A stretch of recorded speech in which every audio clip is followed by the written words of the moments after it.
Hello students, let's start another video that is for magnetic materials. ये भी chapter अगर आपने देखा तो 3 या फिर 4 मार्क्स के लिए आ सकता है।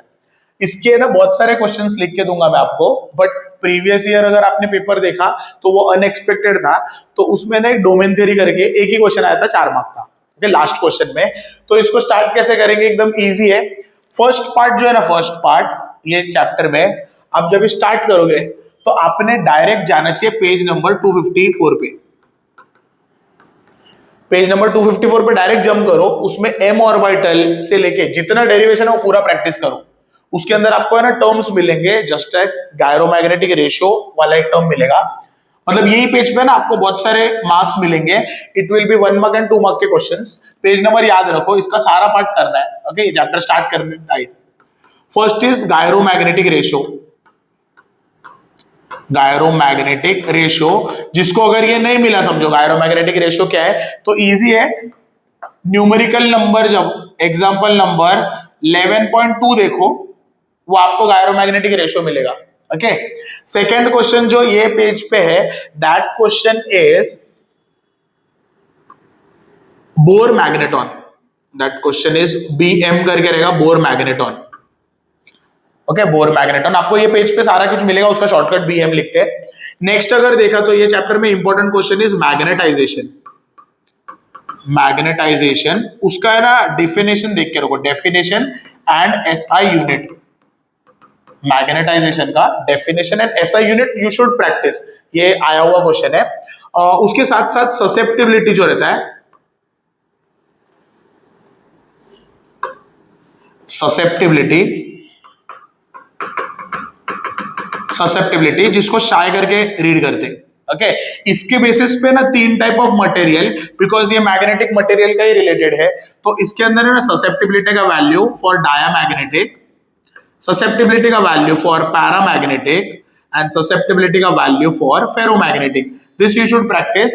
कभी गलती से MCQ में आता है, ये वैल्यू है ना नेगेटिव और स्मॉल होगा। दिस पैरा का वैल्यू पॉजिटिव और स्मॉल, और इसका value positive and large. Okay, इसके ऊपर MCQ आता है। मतलब वो लोग क्या देखते हैं ना, ससेप्टिबिलिटी का वैल्यू कुछ तो देंगे 100 समझो, और बोलेंगे कौन सा मटेरियल, तो योर आंसर शुड बी फेरो। आपको समझ जाएगा, एक टेबल है ग्रीन कलर का अपने टेक्स्ट बुक में, उसमें सारे वैल्यूज लिखे हुए हैं। इसके साथ साथ अगर गलती से कभी एक MCQ पूछा तो they ask susceptibility of super conductors. Okay, जो सुपर कंडक्टर्स रहते हैं, सुपर कंडक्टर्स, उसका है ना ससेप्टिबिलिटी, तो susceptibility for that is -1, MCQ का फेवरेट क्वेश्चन। ओके, ये आपको पता रहना चाहिए। उसके अगर आगे अपन इसको लेके गए चैप्टर को, तो अभी ये साल पूछा गया था, उसके वजह से लिख रहा हूं, that is domain theory. Domain theory in ferromagnetic materials, in ferromagnetic materials. ये 4 मार्क का आपके सीनियर्स ने जो पेपर दिया उसमें पूछा गया हुआ एक ही क्वेश्चन था। ओके, डोमेन थियरी, ये आपने पढ़ना चाहिए। इसके साथ साथ जो कभी कभी आ सकते वैसे क्वेश्चंस अगर आपने देखे, तो चैप्टर का लास्ट पार्ट ओपन करने का, लास्ट पार्ट में आपको जो क्वेश्चन दिखेगा, that question will be hysteresis. Hysteresis एक है ना, हिस्टेरेसिस कर्व रहेगा, हिस्टेरेसिस कर्व, और इसका है ना एक आंसर अगर बड़ा वाला आंसर है तो they will ask hysteresis loop. Okay, they will ask hysteresis loop. ये दोनों में से ना कुछ देख के रखो। जिसको डाउट है कि ये क्या है, तो देखो ऐसा एक लीफ लाइक स्ट्रक्चर रहेगा, लीफ लाइक स्ट्रक्चर। तो ये जो लीफ लाइक स्ट्रक्चर दिखता है, दैट इज हिस्टेरेसिस कर्व। मतलब सिर्फ इधर से देखो, ऐसा अगर मैं इधर से सिर्फ इधर तक जा रहा हूं तो उसको हिस्टेरेसिस कर्व बोलेंगे, और ये कंप्लीट अगर मैंने ट्रेस किया तो उसको हिस्टेरेसिस लूप बोलेंगे। Okay, that you should know. फिर है ना, इसके अंदर कभी पूछा तो नहीं है, बट देख के रखना चाहिए, that is magnetic shielding. Okay, magnetic shielding.